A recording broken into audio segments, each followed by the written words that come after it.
दोस्तों, भारत और वेस्टइंडीज के बीच खेले गए पहले टेस्ट मैच के पहले दिन ही मोहम्मद सिराज और जसप्रीत बुमराह के साथ साथ कुलदीप यादव ने अपने तूफानी गेंदबाजी से ऐसी तबाही मचाई कि वेस्टइंडीज की पूरी टीम ताश के पत्तों की तरह बिखर गई। जी हां दोस्तों, इस वीडियो में हम आपको भारत और वेस्टइंडीज के बीच में खेले गए पहले टेस्ट मैच के पहले दिन की पूरी हाइलाइट्स को बताएंगे। अगर आपको भी टीम इंडिया और वेस्टइंडीज के बीच में खेला गया टेस्ट का पहला महामुकाबला पसंद आया हो तो हमारी इस वीडियो को दिल से एक लाइक जरूर कर दीजिए। अब ज्यादा समय न लेते हुए हम आपको सीधे हाइलाइट्स को दिखाते हैं। दोस्तों, जैसा कि आप सभी को पता ही है कि एशिया कप 2025 समाप्त हो चुका है और टीम इंडिया एशिया कप 2025 की चैंपियन बन गई है। लेकिन दोस्तों, एशिया कप के समाप्त होते ही अब भारतीय टीम वेस्टइंडीज के साथ 2 मैचों की टेस्ट सीरीज खेल रही है। एशिया कप में धमाकेदार प्रदर्शन करने के बाद अब भारतीय टीम वेस्टइंडीज को भी रौंदने के लिए पूरी तरीके से तैयार हो चुकी थी। यह मुकाबला दुनिया के सबसे बड़े क्रिकेट स्टेडियम अहमदाबाद के नरेंद्र मोदी स्टेडियम में खेला जा रहा है। करोड़ों क्रिकेट प्रेमियों को इस मुकाबले का बेसब्री से इंतजार था। अहमदाबाद का मैदान लाखों दर्शकों से खचाखच भरा हुआ था। हर तरफ तिरंगे ही लहरा रहे थे और भारतीय फैंस अपने खिलाड़ियों का उत्साह बढ़ाने के लिए मैदान में उपस्थित थे। इस मुकाबले में सिक्का उछाला गया तो किस्मत ने वेस्टइंडीज का साथ दिया और वेस्टइंडीज के कप्तान रोस्टन चेज ने टॉस जीतकर बल्लेबाजी करने का फैसला कर लिया और भारतीय टीम को गेंदबाजी करने के लिए आमंत्रित किया। मुकाबला शुरू हुआ तो वेस्टइंडीज की तरफ से बल्लेबाजी करने के लिए 2 शानदार बल्लेबाज जॉन कैंपबेल के साथ टैगेनारिन चंद्रपाल की खतरनाक जोड़ी मैदान पर उतरी। दोनों बल्लेबाजों के कंधों पर वेस्टइंडीज को अच्छी शुरुआत दिलाने की जिम्मेदारी थी।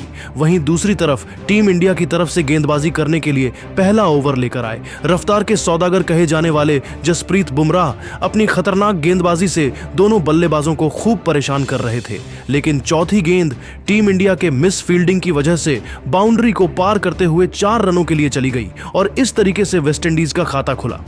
दूसरे ओवर में टीम इंडिया के कप्तान शुभमन गिल ने गेंदबाजी करने के लिए तेज गेंदबाज मोहम्मद सिराज को भेज दिया। उनके सामने स्ट्राइक पर मौजूद थे टैगेनारिन चंद्रपाल। सिराज की खतरनाक गेंदबाजी के सामने चंद्रपाल संभल कर बल्लेबाजी करते हुए अपना विकेट बचाने में लगे हुए थे, क्योंकि उन्हें पता था कि अगर वह सिराज के सामने कोई बड़ा शॉट खेलने का प्रयास करेंगे तो उन्हें महंगा पड़ सकता है। इसलिए उन्होंने सिर्फ और सिर्फ डिफेंस किया। खतरनाक गेंदबाजी करते हुए सिराज ने दूसरे ओवर में एक भी रन नहीं खर्च किया। तीसरे ओवर में भी टीम इंडिया के कप्तान शुभमन गिल ने जसप्रीत बुमराह के ऊपर भरोसा जताया और गेंदबाजी करने के लिए उनको भेज दिया। लेकिन इस बार जॉन कैंपबेल ने उनकी जमकर धुनाई कर दी। शानदार बल्लेबाजी करते हुए जॉन ने ओवर की तीसरी गेंद पर तगड़ा प्रहार किया। गेंद तेजी से बाउंड्री की तरफ बढ़ी जहां पर खड़े थे रविंद्र जडेजा, लेकिन वह गेंद को नहीं रोक सके और जॉन को चौका मिल गया। इसके बाद 5वीं गेंद पर जॉन ने एक और जबरदस्त चौका लगाकर जसप्रीत बुमराह के होश उड़ा दिए। बुमराह ने तीसरे ओवर में 8 रन खर्च कर दिए। 3 ओवर की समाप्ति के बाद वेस्टइंडीज का स्कोर विनर किसी विकेट के नुकसान पर 12 रन बन चुका था। चौथे ओवर में टीम इंडिया के कप्तान शुभमन ने रणनीति बनाई और फील्डिंग में बदलाव किया। साथ ही बॉलिंग अटैक पर मोहम्मद सिराज को लगाया। इस बार सिराज ने खतरनाक गेंदबाजी करते हुए चंद्रपाल को खूब चकमा दिया और उन्हें एक रन के लिए तरसा दिया। तभी तूफानी गेंदबाजी करते हुए सिराज ने ओवर की 5वीं गेंद पर चंद्रपाल को अपना शिकार बनाया और उन्हें ध्रुव जुरैल के हाथों कैच पकड़वाकर उन्हें पवेलियन का रास्ता दिखा दिया। इस तरीके से वेस्टइंडीज को तगड़ा झटका चौथे ही यह ओवर में लग गया और चंद्रपाल बिना खाता खोले ही निराश मन से वापस लौट गए। 4 ओवर के समाप्ति के बाद वेस्टइंडीज का स्कोर एक विकेट के नुकसान पर 12 रन था। टैगेनारिन चंद्रपाल का विकेट गिरने के बाद अब जॉन कैंपबेल का साथ देने के लिए मैदान पर उतरे एलिक अथांजे। वही टीम इंडिया की तरफ से 5वें ओवर में गेंदबाजी करने के लिए आए बुमराह ने शानदार गेंदबाजी का नजारा पेश करते हुए एक भी रन नहीं बनने दिया, यानी कि यह ओवर मेडन रहा। अगले ओवर में टीम इंडिया की तरफ से गेंदबाजी करने के लिए आए मोहम्मद सिराज और ओवर की दूसरी गेंद भारतीय टीम के मिस फील्डिंग की वजह से 4 रनों के लिए चली गई और वेस्टइंडीज को 4 एक्स्ट्रा रन मिल गए। इसके बाद 5वीं गेंद पर एलिक अथांजे ने तगड़ा चौका लगाकर वेस्टइंडीज के स्कोर को तेजी से आगे बढ़ने का प्रयास किया।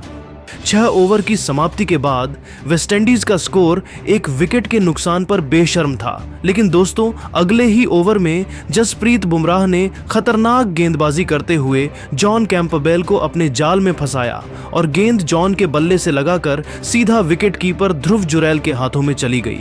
इस तरीके से वेस्टइंडीज का दूसरा विकेट गिर गया। अब वेस्टइंडीज की पारी को एलिक अथांजे और ब्रैंडन किंग मिलकर संभाल रहे थे। मैदान पर उतरते ही ब्रैंडन किंग ने अगले ही ओवर में लगातार 2 जबरदस्त चौके लगाकर वेस्टइंडीज के स्कोर को रॉकेट की रफ्तार से आगे बढ़ाया। 9वें ओवर में टीम इंडिया की तरफ से गेंदबाजी करने के लिए आए जसप्रीत बुमराह, जहां पर एलिक अथांजे ने भी एक चौका जड़ दिया। ब्रैंडन किंग तेजी से रन बटोरते हुए वेस्टइंडीज के स्कोर को आगे बढ़ा रहे थे। लेकिन दोस्तों, 10वें ओवर में टीम इंडिया के कप्तान शुभमन गिल ने गेंदबाजी करने के लिए मोहम्मद सिराज को भेज दिया। हालांकि ओवर की 5वीं गेंद पर ब्रैंडन किंग ने चौका लगा दिया, लेकिन इसके बावजूद सिराज ने हिम्मत नहीं हारा और इस चौके का बदला लेते हुए ओवर के अंतिम गेंद पर ब्रैंडन किंग को क्लीन बोल्ड करके उन्हें पवेलियन का रास्ता दिखा दिया। इस तरीके से ब्रैंडन किंग के रूप में वेस्टइंडीज को तीसरा बड़ा झटका लग गया। ब्रैंडन किंग का विकेट गिरने के बाद अब एलिक अथांजे का साथ देने के लिए मैदान पर उतरे खुद कप्तान रोस्टन चेज। लेकिन दोस्तों, इसके बाद भी भारतीय गेंदबाजों खासकर मोहम्मद सिराज का तूफान जारी रहा और उन्होंने खतरनाक गेंदबाजी करते हुए 12वें ओवर में एलिक अथांजे को अपने जाल में फंसाया। एलिक अथांजे ने बड़ा शॉट खेलने का प्रयास किया और गेंद सीधा केएल राहुल के हाथों में चली गई। इस तरीके से सिराज ने अपने इस पारी का तीसरा विकेट झटक लिया और वेस्ट इंडीज को चौथा झटका दे दिया।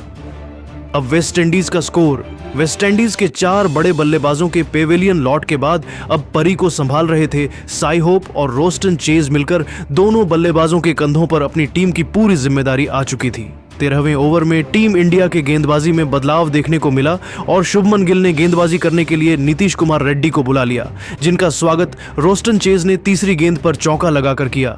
फिर उन्होंने सिंगल लेकर स्ट्राइक साई होप को दे दिया। स्ट्राइक पर आते ही साई ने भी शानदार चौका लगाकर वेस्टइंडीज के स्कोर को 50 रनों के पार पहुंचा दिया। 16वें ओवर में टीम इंडिया के गेंदबाजी में एक बार फिर से बदलाव किया गया और इस बार शुभमन गिल ने बॉलिंग करने के लिए स्पिनर रविंद्र जडेजा को भेज दिया, जिनका स्वागत रोस्टन चेज ने ओवर की तीसरी गेंद पर चौका लगाकर किया। अगले ओवर में वेस्टइंडीज के दोनों बल्लेबाजों ने 6 रन जोड़ डाले, जिसमें साई होप ने लेग साइड की दिशा में एक तगड़ा चौका लगाया था।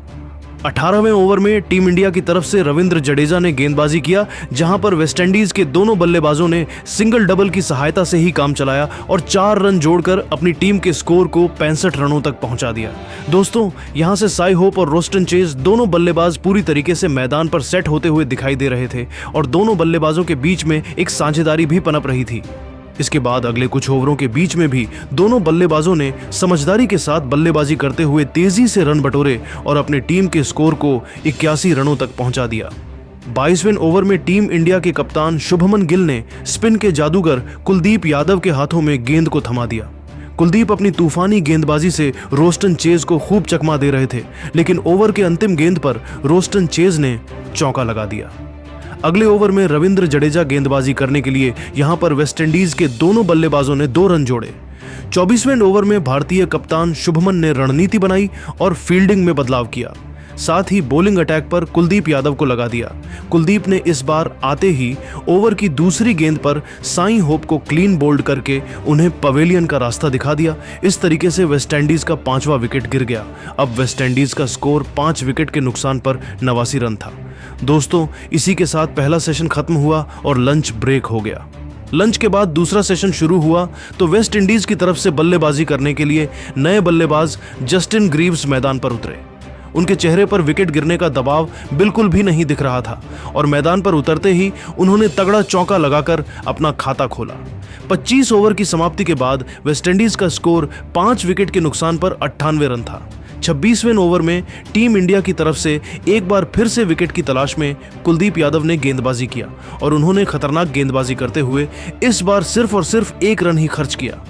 27वें ओवर में टीम इंडिया के कप्तान शुभमन गिल ने मोहम्मद सिराज के ऊपर भरोसा जताया और बॉलिंग अटैक पर होने लगाया। इस बार सिराज की खतरनाक गेंदबाजी का शिकार रोस्टन चेज बने गेंद उनके बल्ले से लगकर ध्रुव जुरैल के हाथों में चली गई। इस तरीके से वेस्टइंडीज का 6ठा विकेट गिर गया। रोस्टन चेज अपनी टीम के लिए 4 चौके की सहायता से सिर्फ 24 रन बनाकर वापस लौट गए। 27 ओवर की समाप्ति के बाद वेस्टइंडीज का स्कोर 6 विकेट के नुकसान पर 109 रन था। टीम इंडिया के गेंदबाजों ने खतरनाक गेंदबाजी करते हुए वेस्टइंडीज की टीम को पूरी तरीके से जकड़ कर रखा था। हर तीसरे चौथे ऊपर में वेस्टइंडीज के विकेट गिर रहे थे और ऐसा लग रहा था कि वेस्टइंडीज बहुत जल्द ही ऑल आउट हो जाएगी। रोस्टन चेज के पेवेलियन लॉट के बाद अब जस्टिन ग्रीव्स और ख्यारी पियरे वेस्टइंडीज की पारी को संभाल रहे थे। 22वें ओवर में टीम इंडिया की तरफ से गेंदबाजी करने के लिए आए कुलदीप यादव और ओवर की पहले ही गेंद पर एग्जॉस्टन ने चौका लगा दिया। इसके बाद चौथी गेंद को उन्होंने लॉन्ग ऑफ की दिशा में धकेल दिया और चीते की रफ्तार से दौड़कर 2 रन चुरा लिए। इस तरीके से जस्टिन ग्रीव्स ने अकेले कुलदीप के इस ओवर से 6 रन जोड़ डाले और वेस्टइंडीज का स्कोर 115 रनों तक पहुंच गया। 29वें ओवर में ख्यारी पियरे ने भी एक शानदार चौका लगाया। अगले ओवर में कुलदीप ने शानदार गेंदबाजी का नजारा पेश करते हुए वेस्टइंडीज के दोनों बल्लेबाजों को खूब परेशान किया। दोस्तों, टीम इंडिया के खतरनाक के गेंदबाजी के सामने वेस्टइंडीज के बल्लेबाजों के लिए एक एक रन बनाना काफी मुश्किल हो रहा था। जहां एक तरफ से जसप्रीत बुमराह और सिराज की तेज गेंदबाजी वेस्ट इंडीज के बल्लेबाजों को परेशान कर रही थी, तो वहीं दूसरी तरफ कुलदीप यादव अपने स्पिन से कहर बरपा रहे थे। दोस्तों, मुकाबला आगे बढ़ता गया और इसके बाद अगले कुछ ओवर में वेस्टइंडीज के दोनों बल्लेबाजों ख्यारी पियरे और जस्टिन ग्रीव्स ने कुछ बाउंड्रीज भी लगाए।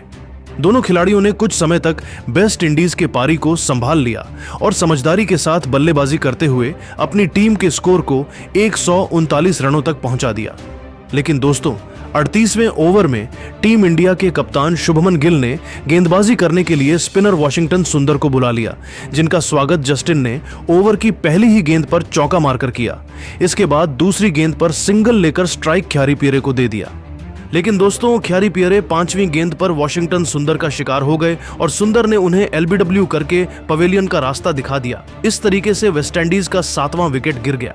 अब यहां से वेस्टइंडीज की टीम इस मुकाबले में पूरी तरीके से फंसती हुई दिखाई दे रही थी और ऐसा लग रहा था कि टी ब्रेक से पहले ही वेस्टइंडीज की पारी समाप्त हो जाएगी।